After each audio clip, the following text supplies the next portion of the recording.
Es tiempo de historia con Antonio Ferrando y José Manuel Áspera. Hola a todos y a todas. Bienvenidos y bienvenidas a este programa cuyo objetivo es doble: que paséis un buen rato y que al final del programa sepáis un poquito más de historia. Para ello hemos preparado unos temas que creemos que os pueden interesar. ¿Nos acompañáis? Somos José Manuel Áspera y Antonio Ferrando y esto es Tiempo de Historia, un programa de historia para todos los públicos.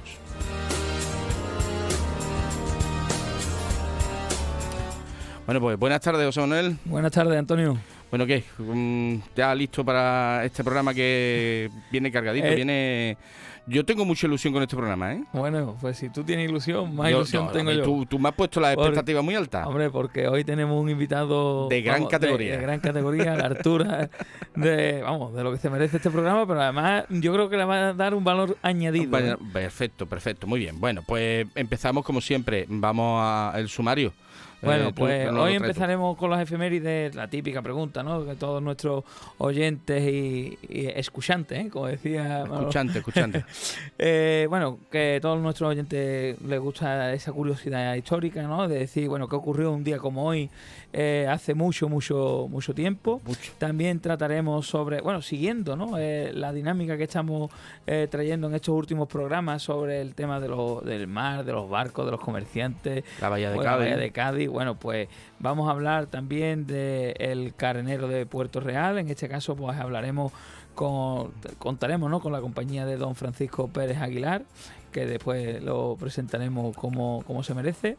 Y bueno, también, si nos da tiempo, hablaremos de esa, digamos, anécdota, ¿no? Esas curiosidades históricas que siempre, bueno, ese toque de humor que siempre también le damos, de curiosidad. Porque un historiador o un aficionado a la historia que no es curioso, no. Es ni le gusta la historia ni le gusta nada. Entonces tiene que ser curioso. Los estudiantes de historia nos preguntamos siempre el porqué de las cosas. ¿Por qué? Y esto, ¿por qué? ¿Y entonces, cuándo? Bueno, pero que ya sabemos que siempre es la gran sacrificada, porque nos ponemos a hablar y luego se nos va el tiempo. Dani nos riñe y nos dice, se acabó, y siempre es la gran sacrificada. Pero bueno, pues empezamos con las efemérides, ¿no? Empezamos con...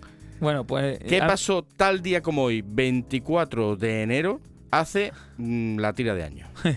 Bueno, pues la primera es en honor a ti, ya que a ti siempre eres muy dado a los romanos. A pues mí me gusta primera. mucho. El 24 de enero del año 41 muere asesinado el emperador romano Calígula a los 29 años de edad por su guardia pretoriana. En la antigua Roma era conocido por su crueldad y lo sucede su tío Claudio. A ver, Calígula es un personaje. Es curioso cómo comienza su reinado. Él comienza su reinado sucediendo a su tío Tiberio. Y su tío Tiberio, que estaba en Capri, pues cuando ya se ve que está a punto de entregar la cuchara, pues convoca allí a los senadores y a su sobrino Calígula. Y cuando llega y parece que se ha muerto, pues se muere, y Calígula se presenta ante los senadores como nuevo emperador. Pero llega un esclavo y le dice al oído, mire usted que no está muerto. Y entonces dijo, un momentito, voy a solucionar el asunto. Cogió una almohada, se la puso en la cara a su tío Tiberio y solucionó el asunto. Ahora ya. Así empieza su reinado Calígula, que en un principio tuvo buena prensa, tuvo los muchachos joven, así, que quería hacer cosas, no sé qué, pero contrajo una enfermedad, estuvo muy malito. Vamos, tan malito, que se pensaba que se moría, pero no se murió. Pero volvió un poquito trastornado el hombre, Hay una anécdota que dice que un senador le quiso hacer un poquito la pelota diciéndole, César, qué alegría que hayas sobrevivido, le rogué a los dioses que cambiaran mi vida por la tuya. Y bueno, pues aquí estás. Y entonces Calígula lo miró y le dijo, bueno, muchas gracias, ahora toca cumplir el trato. ¿Cómo? Que sí, que te toca cumplir el trato. Y ese senador tuvo que suicidarse. porque si no se suicidaban, los suicidaban. Porque es una promesa a los dioses, es una promesa a los dioses. Así que hay que tener cuidado con los pelotas. Le hizo el famoso de que le hizo senador a su caballo, etcétera, etcétera. Le quitaba a las cabezas la estatua de Júpiter para poner la suya. Se quiso casar con... Y murió cuando ya los pretorianos, hartitos de él, pues se cargaron a Calígula, a su hermana, a todo el mundo, y al único pobre que dejaron allí detrás de una cortina fue a su tío Claudio, que todo el mundo siempre consideró que era el idiota de la familia. Pues el idiota llegó al trono. Y llegó al trono y no fue mal emperador, es Claudio. También habría que hablar de Claudio. Pero bueno, un gran personaje de los que han quedado de estos Césares, primero de los Césares locos, ¿no? Te ha quedado a gusto, ¿no? Me ha quedado a gusto. Te ha gustado la primera anécdota, la primera efeméride. La efeméride. Muchas gracias, José Manuel. Ahí está, era en tu honor, ¿eh? Bueno, vamos a la siguiente. Pues sigamos. Ya vamos a dar un salto grande en la historia. Vamos a ir al siglo XX, concretamente, porque la mayoría de las anécdotas de las efemérides van a ser del siglo XX en esta ocasión. En concreto, nos vamos a 1921 en París. La Conferencia de los Países Aliados establece a Alemania que debe pagar como indemnización de guerra 226.000 millones de marcos en 42 anualidades. Eso llegaría, hubiese llegado hasta el año 1963. Bueno, aquí no es más que todo. Yo creo que esto es más que conocido, ¿no? Sí. La Primera Guerra Mundial, en este caso desde el año 1914 hasta el año 1918. En este caso, bueno, pues Alemania perderá. Y será, digamos, la gran damnificada, en este caso, cuando termina la guerra, porque todos los países europeos, pues, establecerán que él debe de pagar todos los tropicios de la guerra, ¿no? El mal cierre de la Primera Guerra Mundial es claramente la causa de la Segunda. Que de condenar a Alemania de esa manera. La Primera Guerra Mundial, bueno, incluso, y no es mal razonamiento, que considera que en realidad la Primera Guerra Mundial y la Segunda Guerra Mundial no son más que una misma guerra con una tregua de 20 años en medio. Uh-huh. ¿Por qué? Porque es que en realidad... Hombre, y una crisis económica también. Una crisis económica y demás, pero que es el mismo conflicto en realidad. Esto, bueno, tiene su debate. Pero que en realidad en la Segunda Guerra Mundial empieza a gestarse desde el momento en que pasan este tipo de cosas, y Alemania... que se siente amenazada. Se siente como que... Bueno, pero, se siente, ¿no? Con toda la razón del mundo, ¿eh? Pero es que además que los alemanes no se consideran derrotados. Uh-huh. Porque nadie había invadido su territorio. No, en realidad la derrota, en realidad lo que hace Alemania en un momento dado es pedir un armisticio. Y ahí el primero que pidió el armisticio perdió. Pero derrotado, a mí no me ha derrotado a nadie. Entonces, claro, y que además ese ensañamiento que ya Wilson, presidente de los Estados Unidos, previene diciendo, cuidadito, que tampoco podemos hacer esto, pero sobre todo los franceses le tenían mucha inquina a Alemania. Alemania y Francia han sido muy malos vecinos de toda la vida. Bueno, ¿quién se lleva bien con Francia, por cierto? Pero aquí también es verdad que históricamente también eso siempre se ha tenido como algo hacer, es decir, la separación de Alemania. Hay que tener en cuenta después esto dará lugar a la Segunda Guerra Mundial, uh-huh, el nacimiento, el auge de los fascismos, el nazismo, y llegará a la Segunda Guerra Mundial en el 45, pero cuando termine la Segunda Guerra Mundial nos daremos cuenta que cuando llegue la Guerra Fría, también los dos bloques lo que harán es dividir a Alemania. Es decir, la idea, digamos, de los países, en este caso de las potencias, siempre ha sido esa división alemana. Después, posteriormente, nos daremos cuenta que Alemania a día de hoy es la que, entre comillas, gobierna la locomotora de Europa, ¿no? Bueno, seguimos. Que nos enrollamos. En el año 24, en Rusia, en 1924, en Rusia, Petrogrado, ante San Petersburgo, es bautizada como Leningrado. Es curioso porque anteriormente había sido el zar Nicolás II el que le había cambiado el nombre. Uh-huh. Porque es San Petersburgo. San Petersburgo, cuando empieza la Primera Guerra Mundial, sonaba un poquito alemán, y entonces el zar Nicolás II le cambia el nombre por Petrogrado. Y ahora llegan los bolcheviques y le ponen Leningrado. Y es que Lenin había fallecido 3 días antes. El día 21, y bueno, en su honor, pues la capital histórica de Rusia, estaba entre siempre Moscú, San Petersburgo, pues se le pone el simbólico nombre del padre de la revolución, del gran líder de la revolución que fue Vladimir Ilich Ulyanov Lenin. No solo también se llamó Leningrado, es decir, posteriormente otras ciudades de Rusia se llamó Stalingrado, es decir, tuvieron nombres de los líderes de la revolución. Hay que tener en cuenta rusa. que estamos en el centenario de Lenin. Correcto. Otra efeméride. De la muerte de Lenin. Con lo cual habrá que dedicarle un programa porque, ideologías aparte. Ideologías aparte es una personalidad fundamental para entender el siglo XX. Y yo creo no solo el siglo XX, sino gran parte de la historia. Una personalidad que hay que tener en cuenta siempre. Bueno, pues en Leningrado. 1924 se bautizó Leningrado. Eso. Bueno, pues nos vamos a dar otro salto, en este caso en el año 1945, la Segunda Guerra Mundial. El Ejército Rojo libera Cracovia, Polonia. Cracovia. Sí, ya estamos terminando la Segunda Guerra, se terminó la Segunda Guerra Mundial en esta época, en esta fecha concretamente, empezó en el 39 y finalizó en el 45, y ya, el Ejército Rojo pues libera Cracovia. Hay que dar un dato importante en este caso, en que el Ejército Rojo, los rusos, pues fueron fundamentales para eliminar esa, digamos, auge que tuvieron los alemanes, ¿no? Los nazis. Que aquí con el tema de Polonia hay una polémica. Y una polémica en realidad porque hay una polémica entre los distintos futuros de de Polonia. ¿Qué podía haber sido Polonia si hubiera pasado una cosa o hubiera pasado otra? El 1 de agosto de 1944 se produce el levantamiento de Varsovia. En Varsovia se produce un levantamiento auspiciado por el gobierno polaco en el exilio que estaba en Londres, ¿vale? ¿Por qué? Porque veían que venían los rusos. Entonces, en un momento dado, si venían los rusos que eran comunistas, sabían que los rusos, como cuando cogían algo, se lo quedaban. Entonces era muy posible, muy probable, la implantación de un régimen comunista. Si esa liberación se anticipaba por parte de fuerzas no comunistas, que era lo que estaba propiciando, pues, oye, había pasado algo. A saber, ¿no?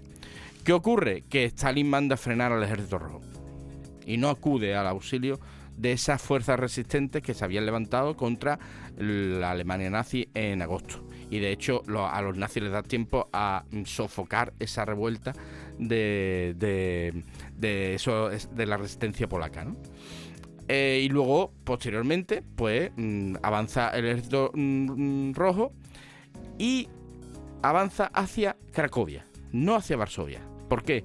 Porque Cracovia era la capital del gobierno alemán, donde estaba Hans Frank, que era el virrey de Polonia, era el gran... Y de hecho, 3 días antes, Frank pone pie en polvorosa. Por cierto, Hans Frank, que sería condenado a muerte en los juicios de Nuremberg.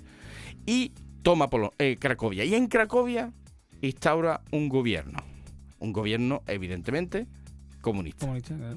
¿Qué va a ocurrir? Que Polonia termina integrándose en el telón de acero, ¿no? Quedándose detrás del telón de acero dentro de el área de influencia soviética. Bueno, posteriormente cuando se divide, cuando empieza la Guerra Fría y dividan el mundo en dos partes, una parte será de los comunistas y la otra será esta es la maniobra que hace, porque ya a partir de 1944 aquí ya estamos todos mirándonos los unos a los otros, como diciendo qué va a ocurrir. A ver qué va a ocurrir. Ya se está preparando el futuro. Hay que tener en cuenta que la conferencia de Yalta está entre medio de esta fecha, etcétera, etcétera. O sea que ya las potencias aliadas más o menos ya se huelen el cadáver, ya están viendo el cadáver y ya pues están el cadáver de los alemanes. El cadáver del ejército alemán que está en retirada, ya prácticamente era cómo solucionamos la papeleta. Eso. Bueno, nos vamos en este caso a la penúltima, concretamente al año 1958.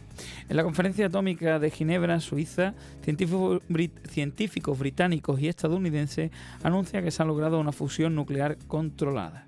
Esto al fin y al cabo es el inicio de lo que sería después la era nuclear.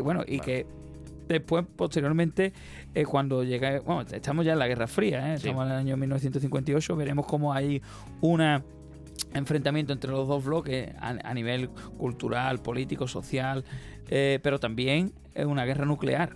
Es decir, pero veremos... hay que tener en cuenta que, como siempre, pasa lo que siempre. Los científicos trabajan para la paz Sí. y se utiliza luego después para la guerra. Para la guerra. En realidad, esto es una forma, bueno, la energía nuclear es de todo conocida, con sus polémicas, con sus debates Sí, y demás. es de todo conocido, pero nadie después quiere Y bueno, una sede de eso, energía nuclear pero que al lado de su casa. en realidad esto lo que es un descubrimiento que con fines pacíficos, con Sí, fines sí, sí. energéticos y demás, pero que alguien dice, oye, pues, Bueno, pero se puede hacer alguna malicia con esto, ¿no? perdona, yo esto puedo pegar, si ya era poca la bomba H, la bomba de Hiroshima y Nagasaki, pues ahora tenemos algo, no sé Mucho. cuántas veces más Muchísimo devastador, ¿no? Bueno, pues Bueno, supongo pues que un día era... un día como hoy, en el año 58, ocurrió esta conferencia atómica de Ginebra. Bueno. Y ya nos vamos a la última, en A este la caso, penúltima, a la penúltima. Sí, correcto. A la penúltima, vamos a la penúltima. penúltima. 1977, España. España. España. Justo en plena transición se produce un acontecimiento luctuoso, muy luctuoso, porque la transición, aunque algunos quieran vendernos como un periodo idílico, no fue precisamente idílico. Fue un parto doloroso, de lo que luego ocurrió posteriormente. Algún día Hablaremos de la trataremos sobre la transición. transición. Quizá el acontecimiento, puede ser que sea el acontecimiento más conocido o que más repercusión tuvo en cuanto a la tragedia que fue la matanza de los abogados laboralistas de Atocha, que se produce tal día como hoy en 1977. Bueno, Unos pistoleros de ultraderecha irrumpen en un despacho de abogados relacionados con el sindicato Comisiones Obreras y el PC, que ambos estaban ilegalizados aún, ¿vale?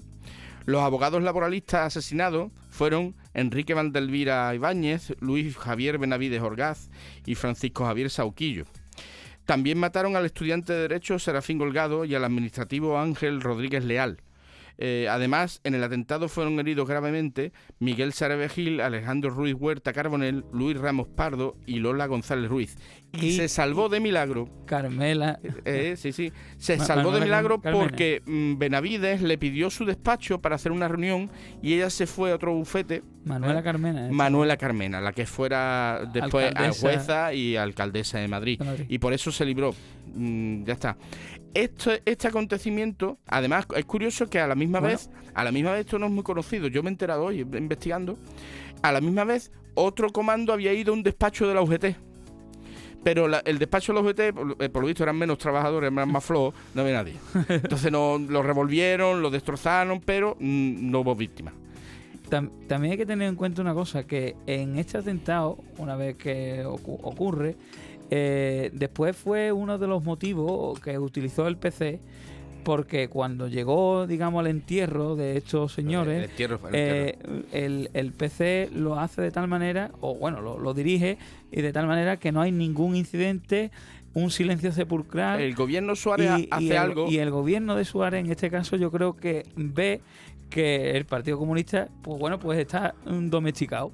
El gobierno Suárez hace algo que inédito hasta el momento, que es permitir un funeral público, incluso un desfile. A Suárez habrá que decirle muchas cosas, pero el tío arrojado era. Las cosas como son, el tío era valiente, porque esto era era permitir que un montón de comunistas y simpatizantes comunistas acudieran a la calle, y siempre bajo la promesa de la contención. Y de hecho fue un funeral muy contenido, donde se expresó la disciplina del después partido. Muchas veces en silencio, los féretros fueron desfilando, la gente con los puños en alto, los claveles rojos. Y es esa demostración de fuerza. Los historiadores dicen que esa fue, digamos, una de las llaves que utilizó, digamos, el partido Carrillo para decir: mira que bien nos portamos, legalízanos. De hecho, esto se produce en enero, y el Sábado Santo, en Semana Santa, se produce la legalización del Partido Comunista de España, que ya sabemos, todas las repercusiones que tuvo después. Bueno, pues tal día como hoy se produjo ese acontecimiento tan trágico y tan doloroso durante la transición española, en 1977. Bueno, pues vamos ya a la última. En este caso, en 1984 sale a la venta la primera computadora Apple en Estados Unidos. La manzanita mordida. Esa manzanita mordida que hace que tanta gente no se vuelva loca. Y hay una cosa, hubo financiación pública. Para que vean. Que a nadie se le olvide que Apple empezó con financiación pública. Bueno, pues Steve Jobs y nunca me acuerdo el nombre del otro porque tiene Wozniak, ¿no? Wozniak, sí, o algo así, era un Steve Wozniak. Bueno, pues fueron los creadores de esta primera computadora que venía para competir con el PC, el Personal Computer de Microsoft. Y que bueno, que ahora mismo pues es una especie como casi como de secta, ¿no? Porque todo el que tiene un iPad, tiene un iPhone, cualquier AirPod, tipo de dispositivo, Apple está ahora mismo imperando. Aunque todavía seguimos los resistentes que tenemos Android. Bueno, a mí me convirtieron a la religión verdadera.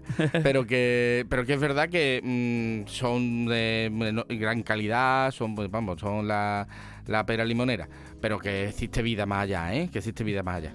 Hoy en día, además, Steve Jobs siempre se le utiliza como figura de éxito empresarial, y como se murió joven, pues ya es casi como un mito. Un mito es como un rock and roll star del capitalismo. Ahí hubo unas declaraciones antes de morirse que decía que una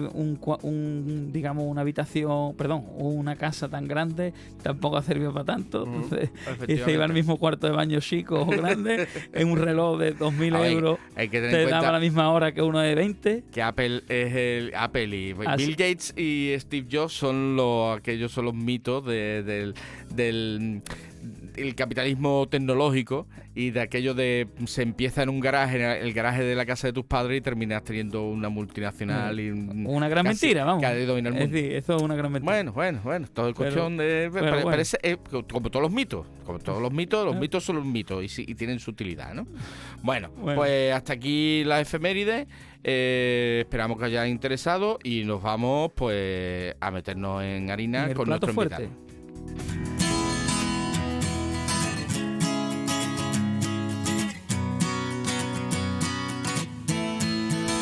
Bueno, pues como decía José Manuel en el sumario, hoy nos visita don Francisco Pérez Aguilar. Y buenas tardes, Paco. Buenas tardes. Buenas tardes. Bueno, aquí a Paco lo va a presentar José Manuel, que además lo conoce bien y por tanto lo va a hacer muchísimo mejor que yo. Bueno, pues bienvenido, Paco, al programa. Pues Francisco Pérez Aguilar, nacido en Puerto Real, cursó sus estudios de jefe de máquinas de la Marina Mercante en la Escuela Oficial de Náutica y Máquinas de Cádiz, jefe del Departamento de Garantías y Servicios Postventa de Artilleros Españoles de Sevilla, director de proyectos de Navantia Sevilla.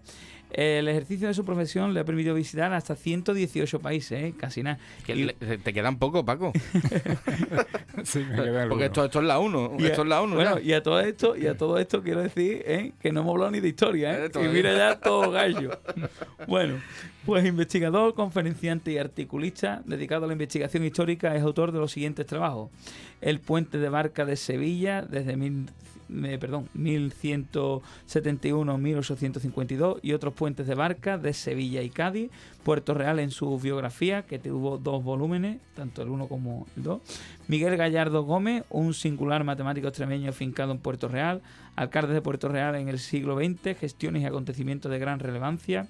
Los Butler de Sevilla y la poetisa Rosa Butler y Mendieta, Jaén 1819, Puerto Real 1889, Carolina Coronado y Rosa Butler, caminos paralelos en la poesía del romanticismo del siglo XIX, breve introducción al estudio de la figura de Hernán Cortés y su conquista de México, Orteo Caso en el enclave militar del siglo XVI, el Real Carenero del Puente Suazo, que está en maquetación, en el cual hoy vamos a tratar de ello, y actualmente se encuentra preparando una nueva publicación, la segregación del arsenal de la Carraca de Puerto Real a San Fernando, interés nacional o fraude de ley.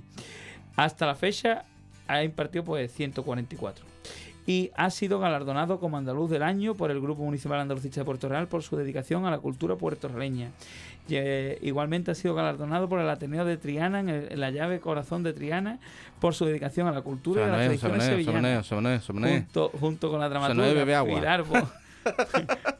dramaturga Pilar Tábora, el pintor Juan Valdés y la ganadería Miura. Y el pasado 24 de abril le ha sido concedida la medalla al mérito cultural de de la Real Liga Naval Española. También ha intervenido en en actos del cuarto centenario del nacimiento bibliográfico del sevillano Nicolás Antonio, organizado por la Biblioteca Provincial Infanta Elena de Sevilla en el año 2017. Y puedo seguir, ¿eh? Aquí hay un larguísimo, etcétera. Pero aún así, también voy a decir que ha publicado artículos en las siguientes revistas: Triana, Ingeniería Naval, Andalucía en la Historia, Ales, Gárgoris, Matagorda, Puerto Real. Revista de la Real Liga Naval, revista del Club Náutico de Sevilla, revista del Club Zaudín. Y por si fuera poco, aparte de ha hecho infinidad de cosas, también ha participado en programas culturales de la televisión de Lebrija, Puerto Real, Cádiz y en las emisoras de radio COPE, SER, Canal Sur, Radio Jerez y Onda Cero. Y esta es la versión corta. No, que me he quedado... esta es la versión corta. Que me he comido un mundo. Y aparte, entre todas esas cosas, es como si fuera mi tío. Así que imagínate. Pues ya está. Paco, muy buenas tardes. Buenas tardes. Bueno, aunque no eres historiador de formación inicial, sí evidentemente por la semblanza que ha hecho de ti José Manuel, tienes una gran curiosidad por la historia. ¿De dónde te viene esa inquietud por la historia? Bueno, antes de nada, dar las gracias a Radio Puerto por su amabilidad de invitarme a este programa que conozco, que tiene una audiencia importante. Así que muchas gracias. Bueno, yo debo decir lo siguiente, y es que cuando yo estoy estudiando bachiller y demás, pues me inclino más por las humanidades.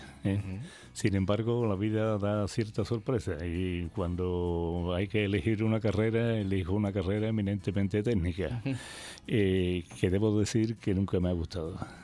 Nunca me ha gustado. Yo me he pasado mi vida entre barcos y a mí los barcos no me gustan. Vaya. Eso es así. Pero bueno, como he tenido que desarrollar una función, pues lo he hecho. Y bueno, debo decir que estoy contento con lo que he hecho. Muy bien. Bueno, pues pese a que yo estoy entre máquinas y técnicos y barcos y tal, y construir y tal, y otros problemas, sin embargo, yo todo mi tiempo que he tenido libre, que ha sido bastante también, lo he dedicado a culturizarme y lo he dedicado a, pues bueno, a la cultura, y de ahí vienen mis preferencias por este asunto. He llegado a la conclusión, al final de mis años, que me equivoqué de carrera, por supuesto, pero bueno, como al final me he inclinado por esta cuestión, pues debo decir que estoy encantado. ¿Por qué? Porque me da muchísimas satisfacciones y además hago lo que de verdad me gusta. Así que esto es el recorrido. Bien está lo que viene acaba, ¿no? Bueno. Claro. Perfecto.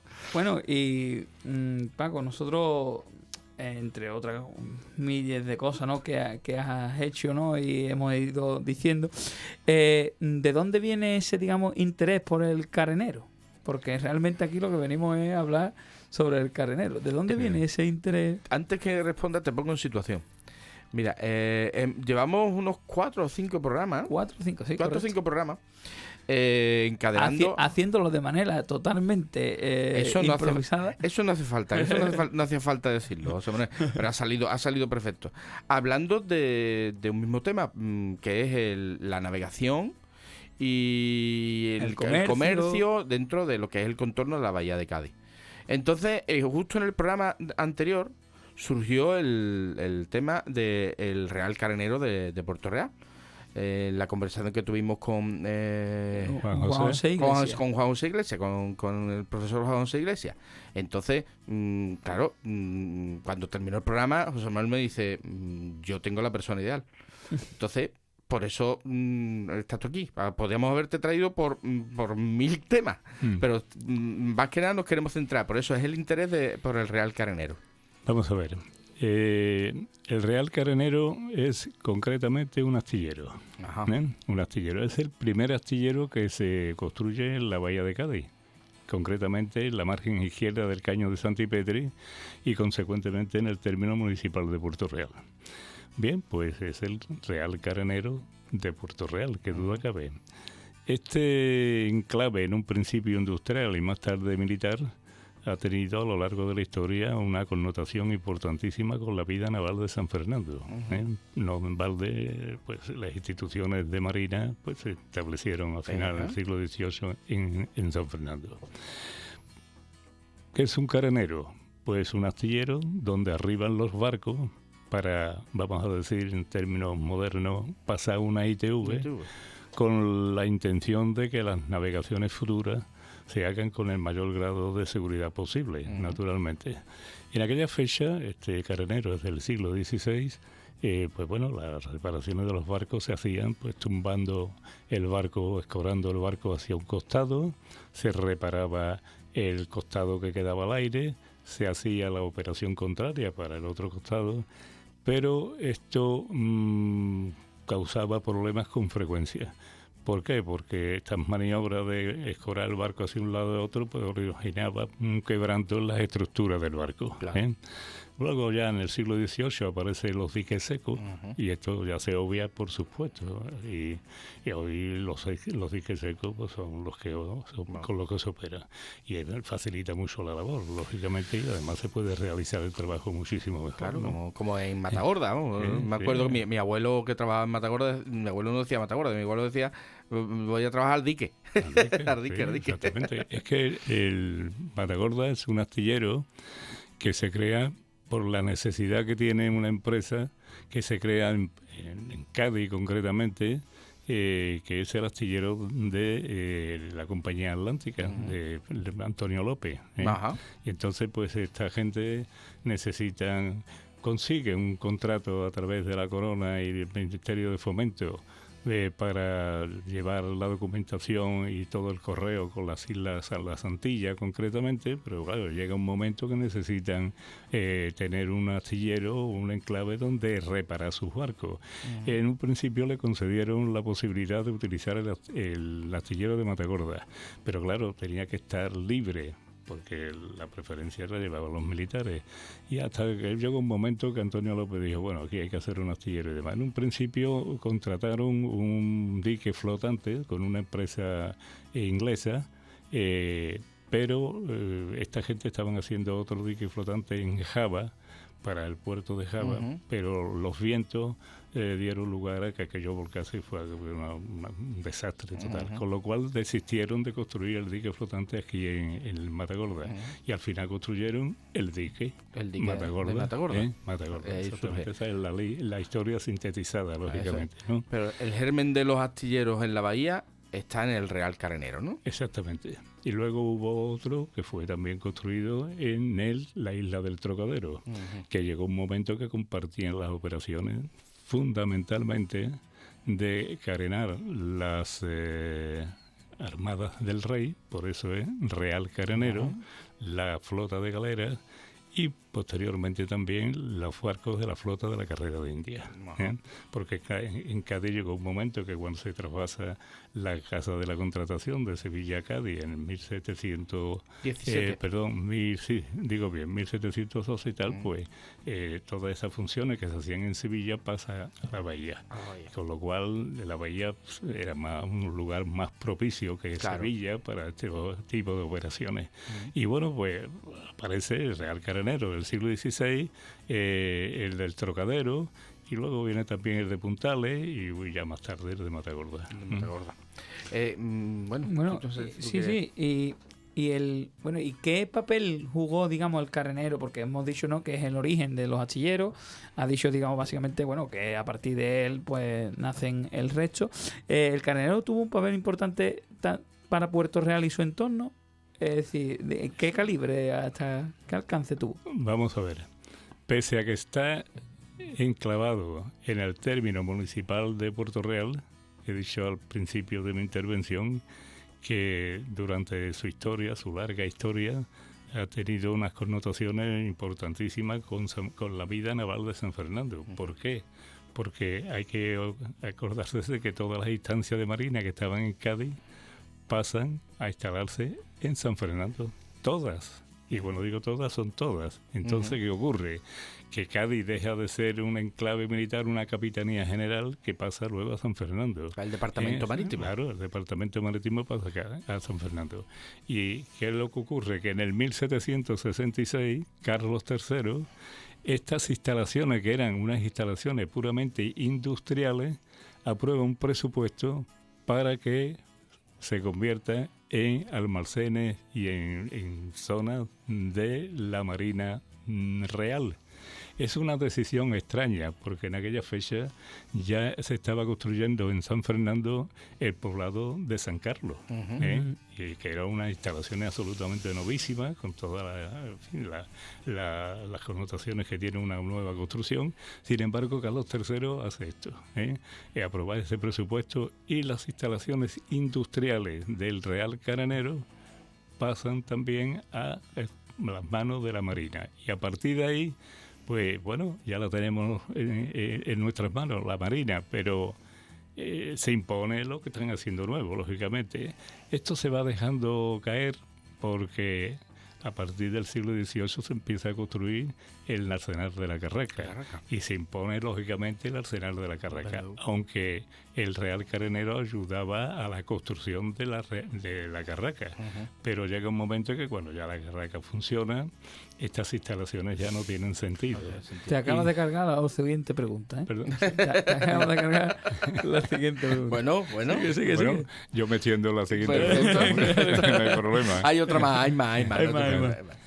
¿Cuál es la siguiente pregunta? No, esa. Es decir, ¿por qué pierde peso el carnero? Ya, pues por eso, porque aparece en función la Carraca. Claro. Entonces estas instalaciones se van dejando caer. Además tiene en el 1783 un incendio que pues prácticamente deteriora mucho las instalaciones ya de por sí deterioradas, porque se van dejando y no se mantienen y tal, hasta que llega un momento en que la Marina en 1885 dice, bueno, ¿qué hacemos con esto? Y lo pone en pública subasta a la venta. Y la compran particulares. Y a partir de ahí, esto se convierte en un polígono industrial, por llamarlo en términos actuales. Claro, la gente que compra en aquello, pues uno la utiliza para hacer barco de madera. El otro la utiliza para hacer esto. Yo que me dedico a la construcción de casas, pues el material y el herramental lo guardo en los almacenes del Carenero. Hay quien pone un negocio de vulcanizado, un bar, incluso 2-3 casas de cita había allí. Bueno. Que la cosa es tan curiosa que una de ellas se instaló en lo que era la iglesia del Carenero. Vaya. Y esto termina a principios del siglo XXI, cuando el Ministerio de Fomento y los ayuntamientos de Puerto Real y San Fernando llegan a un acuerdo para recuperar estas instalaciones como proyecto estrella del segundo o el bicentenario de la conmemoración de las Cortes de San Fernando y de la promulgación de la PEPA en 1812. Y que ha sido un fiasco. Hay que decir que ha sido un fiasco. Está como lamentablemente. Bueno, retrotrayéndonos, porque tú ya nos has hecho un panorama global, retrotrayéndonos un poquito al principio, a los comienzos. Digamos que aquí tuvimos a Juan José Iglesias, que nos comentó que la bahía de Cádiz, tanto lo que sería Cádiz y el puerto Santa María, una orilla y otra de la bahía, serían los lugares de actividad comercial, donde residían los comerciantes, los cargadores a Indias y demás. Y el fondo del saco de la bahía, que eres Puerto Real y lo que es luego la isla de León, sería el lugar donde se situaban las industrias. O sea, eran lugares de artesanos y de trabajadores, y ahí es, lógicamente, donde se enclava el Real Arenero. Carenero. El Carenero. No es así. Este sería, digamos, que la especialización de las distintas zonas de la bahía en una actividad o en otra, ¿no? Es cierto así. Bueno, es que Cádiz, por su propia configuración física, no tiene espacio. No, claro. Lo tiene muy limitado. Tiene el mismo problema que hoy. No saben cómo solucionar ese asunto. Y es fácil solucionarlo porque tienen Puerto Real al lado, con muchísimos miles de metros y hectáreas y todas esas cosas. Pero bueno, eso es otro problema. Otro cantar. Y claro, lógicamente las instalaciones de industria se tenían que ir donde podían ir. Siempre contando con la posibilidad de poder embarcar la materia prima, los botos de vino, en fin, todos los productos que se creaban por estas zonas, ¿no? Y entonces, pues bueno, claro, Puerto Real y San Fernando acogen esto bien, muy bien. Es que incluso geográficamente es lógico que los barcos a reparar estén en la zona más segura de la bahía, la más resguardada, que es el fondo, no la más expuesta, que sería el puerto de Santa María, o lo que es la zona del puerto, que ya están en la boca, ya la salida. Es incluso hasta geográficamente lógica esa situación. Claro, pero además esta situación se da ya incluso antes del traslado de la Casa de la Contratación de Indias de Sevilla a Cádiz. En el siglo XVII ya se carenaban barcos en un carenero, vamos a decir entre comillas, en un dique seco, podemos decirlo así, que existía en Puerto Real, en el Trocadero, que en marea baja todavía se ve. Ajá. Lo que pasa es que no ha sido investigado, como tantas otras cosas. Pero uno pasa por aquella zona, por la carretera, para ir, por ejemplo, a Delphi, lo que era Delphi, y en marea baja ve uno allí, y concretamente el sitio donde se carenaban los barcos, ¿no? Y eso se hacía ya en el siglo XVII. Pero además el Trocadero, si por algo se distinguió, fue precisamente porque era un polígono industrial importantísimo en aquella fecha. Allí recalaba el tren del vino con todos los botes que venía de Jerez y del puerto de Santa María para cargar en el Trocadero. Allí había herrería, allí había, bueno, yo qué sé, allí había una cantidad de industrias muy importante. Claro. Sí, sin embargo, eso pues fue cambiando con el tiempo, y hoy pues quien se lleva la palma es el puerto de Santa María, concretamente. ¿Por qué? Pues porque bueno, ha sabido derivar esto hacia el polígono de la Salina y demás, y además el puerto de Santa María, me observo que últimamente está desarrollándose a una velocidad de vértigo. Aquí se hace un campo de rugby, aquí se hace un campo de fútbol, aquí se hacen muchísimas cosas, con lo cual, bueno, esto es una buena gestión del ayuntamiento, que duda cabe, ¿no? El dinamismo. También hay que tener en cuenta que para efectos de la navegación el puerto de Santa María tiene la desembocadura del Guadalete, que es una vía perfecta, es una pequeña, entre comillas, autopista marítima que dejaba, bueno, los barcos ahí en las galeras reales, donde se aguaban e incluso descansaban las galeras, ¿no? Entonces, es que el puerto de Santa María tiene esa tradición desde el tiempo de Don Juan de Austria, concretamente, las galeras aquí Lepanto. Naturalmente. Rocroi. Bueno, y lo que ya hemos estado hablando, ¿no? Del libro, etcétera, que estás haciendo, digamos, hemos dicho que estabas maquetándolo, ¿no? El libro. ¿Qué nos vamos a encontrar en ese libro? ¿Hay alguna pinceladita que nos puede dar? Sí, claro, naturalmente, además con mucho gusto. Bueno, vamos a ver, yo he escrito o me he metido en esta deriva del carenero por mi condición de puertorrealeño, y además porque da la circunstancia extrañísima que sobre el Real Carenero no se ha escrito absolutamente nada. Absolutamente nada. O sea, yo buscar bibliografía sobre el Carenero o documentación para escribir el libro, eso me ha costado Dios ayuda. Primero porque bibliografía no hay, y segundo porque todo lo he tenido que buscar en los archivos. Y bueno, pues buscar en los archivos a distancia tiene su trabajo. Es complicado. El Archivo General de la Marina, en Simancas, bueno, muchísimos sitios. Y entonces, pues, como veo que es una historia que merece ser contada y merece ser conocida, y nadie le ha metido mano, digo, bueno, pues aquí me voy a dedicar yo a este asunto. He estado 3 años liado con el libro, 3 libros. Bueno, pues esto es una historia del carenero. Yo dedico un capítulo a lo que es la construcción naval de los carpinteros de Ribera, que desgraciadamente se está perdiendo, Sí. y que en la zona de la Bahía de Cádiz fue primordial, absolutamente primordial.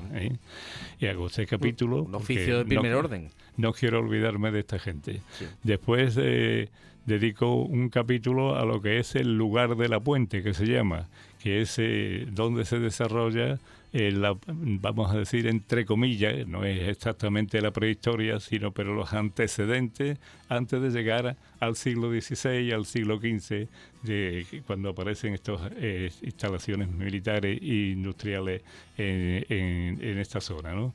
Y el lugar de la puente. Ahí desarrollo todos los antecedentes desde la conquista por parte de Alfonso X el Sabio de toda esta zona de la bahía, después de la conquista de Sevilla por su padre.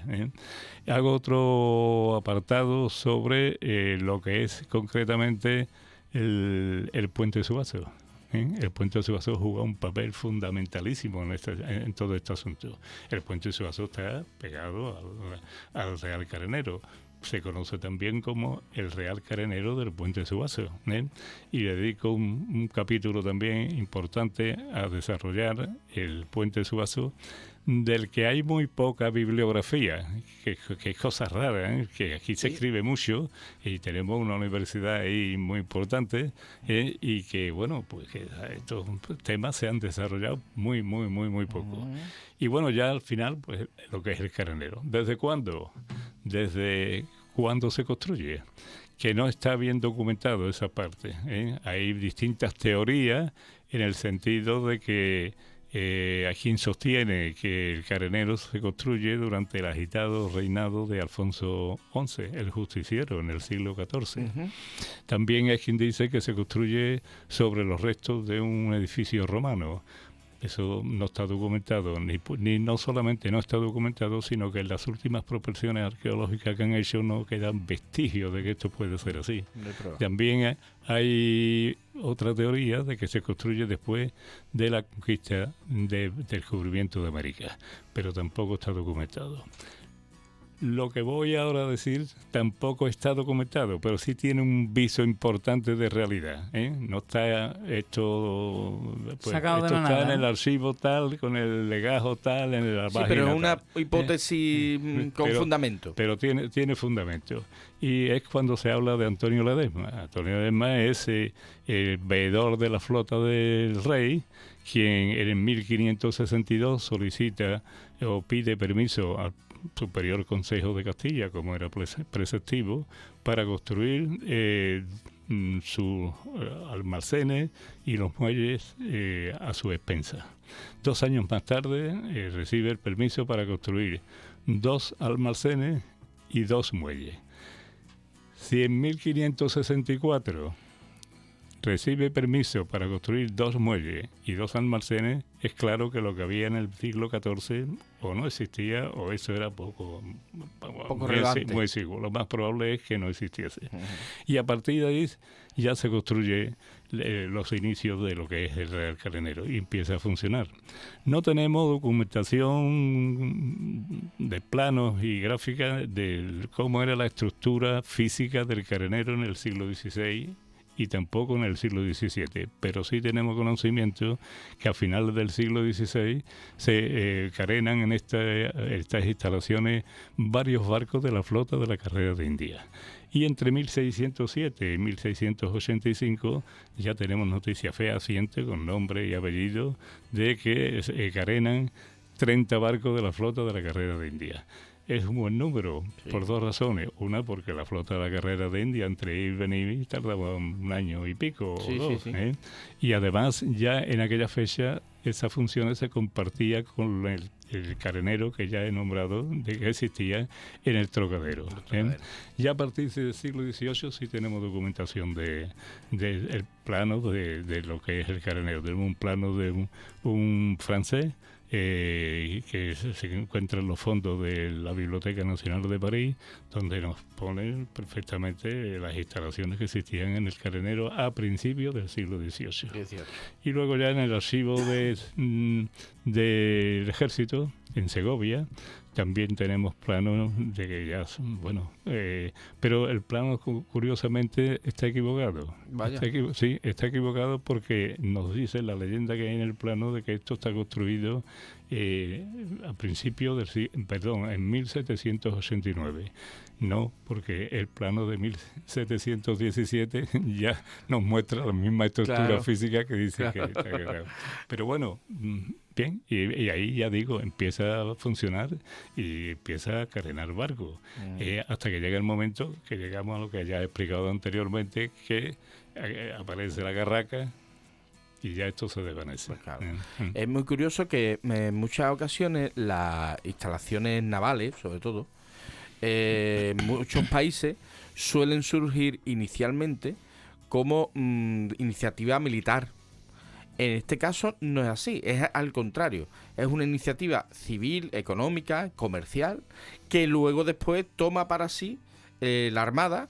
Y además que la modifica a su antojo y que además digamos que lo trastoca todo, porque incluso llega a trasladarla de sitio. Es muy curioso esto, y habla de la importancia de la actividad económica de esta zona, que es una zona con poderío económico importante. Y sobre todo de la importancia de la industria naval en esta zona, que ha sido, pero vamos, importantísima, totalmente importante. No solamente en aquella fecha, en el siglo XVI, por ejemplo, sino en el transcurso del tiempo.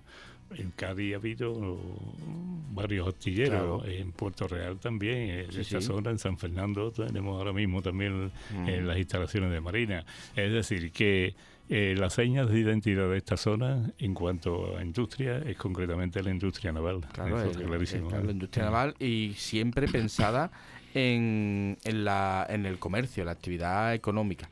Actividad económica que también estuvimos hablando de que siempre la idea generalizada es que la bahía de Cádiz, bueno, y en su momento también desde Sevilla, pero centrándonos en la bahía de Cádiz, el comercio con América.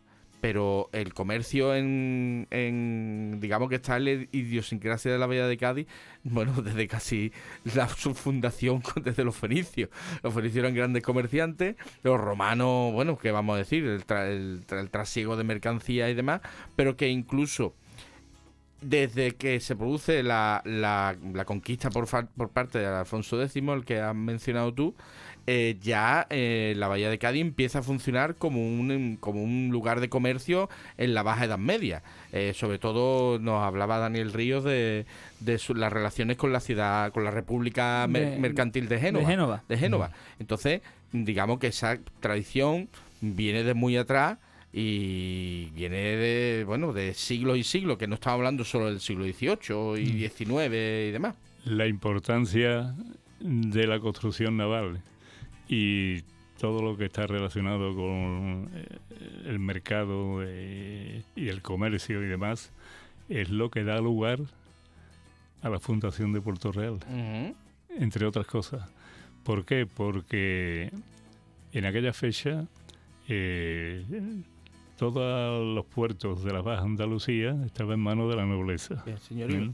Porque, claro, la nobleza, el concepto de ejército en aquella fecha es muy distinto a lo de hoy. En aquella fecha no había ejército constituido como tal, sino que los reyes tenían una guardia personal, y cuando decían vamos por Sevilla, llegaban las mesnadas, llegaban las órdenes militares, llegaba todo el mundo, pero eso había que pagarlo. Eso era a cambio de algo. Claro, que yo al rey lo quiero mucho, pero vengo por ahí. Claro, naturalmente. Entonces, ¿qué va ocurriendo? Porque se va creando una clase noble, digamos, que van ocupando los puertos de la Baja Andalucía, y que la cosa es tan curiosa y la geopolítica en aquella fecha es tan curiosa que, pese a que los nobles, pues los títulos de la nobleza la concedía el rey, sin embargo luego el rey no podía utilizar sus puertos para sus digamos, empresas, y como era, por ejemplo, el sistema atlántico que crean los reyes católicos con la idea de conquistar el norte de África, que se llamaba en aquella fecha el Austro,